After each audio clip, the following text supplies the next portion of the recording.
ជ្រាបសួរបងប្អូនអរគ្នាចឹងនេះខ្ញុំចង់មកនិយាយអំពីសារតកម្មយុវវ័យចំពុកទី22ការព្រមានដាក់ទឿននិងការសង្ស័យទៅលើព្រះ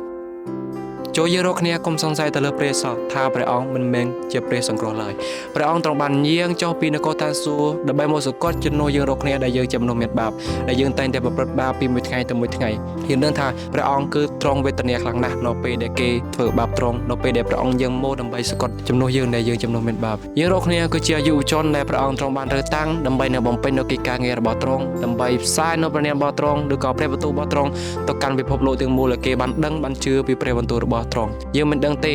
ថាព្រះអង្គយ៉ាងមកនៅពេលណាប៉ុន្តែព្រះអង្គទ្រង់បានបញ្ជា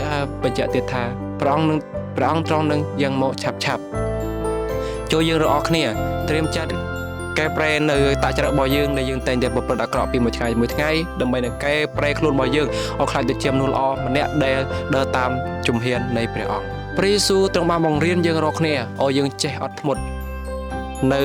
ការរងចាំបើសិនជាយើងគ្មានការអត់ធ្មត់នៅការរងចាំនោះទេក៏យើងមិនអាចបានជួបនៅព្រះភ័ក្ត្ររបស់ព្រះអង្គឡើយព្រះអង្គទ្រង់ស្រឡាញ់យើងរាល់គ្នាទ្រង់សន្យាថា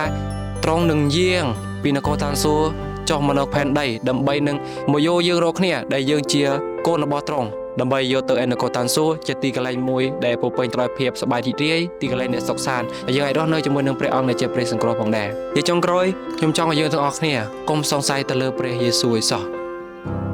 ព្រះយេស៊ូវគឺព្រះអង្គទ្រង់បានជួយសង្គ្រោះដល់យើងរាល់គ្នាព្រះយេស៊ូវទ្រង់បានបំពេញនូវកិច្ចការងាររបស់ទ្រង់ដែលកិច្ចការមួយនោះគឺវាពិបាកខ្លាំងណាស់ដែលត្រូវគេវាយដំគេប្រមាថមើងងាយហើយជាពិសេសនោះគឺគេយកទ្រង់ទៅឆ្កាងនៅត្រង់ភ្នំកាវ៉ារីដែលគេហៅថាភ្នំរលាកក្បាលពួកយើងត្រូវតែដឹងថាព្រះយេស៊ូវព្រះអង្គទ្រង់ហ៊ានលះបង់នៅអ្វីគ្រប់យ៉ាងដើម្បីនឹងជួយយើងដែលជាកូនជាទីស្រឡាញ់របស់ទ្រង់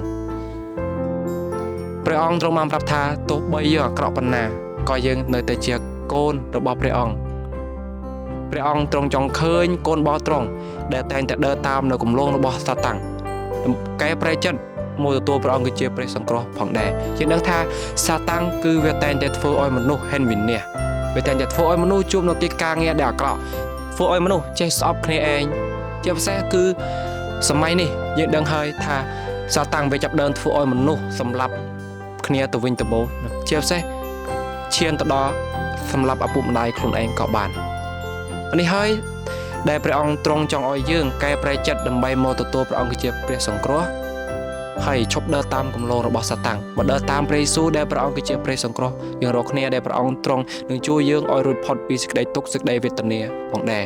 អញ្ចឹងហើយសារតកម្មយុវវ័យថ្ងៃនេះគឺខ្ញុំមានតែប៉ុណ្្នឹងឯងខ្ញុំក៏សូមអរគុណដល់ពុកម៉ែបងប្អូនអរគ្នាសម្រាប់ការទស្សនានៅវីដេអូមួយនេះហើយខ្ញុំសង្ឃឹមថាពុកម៉ែបងប្អូនអរគ្នា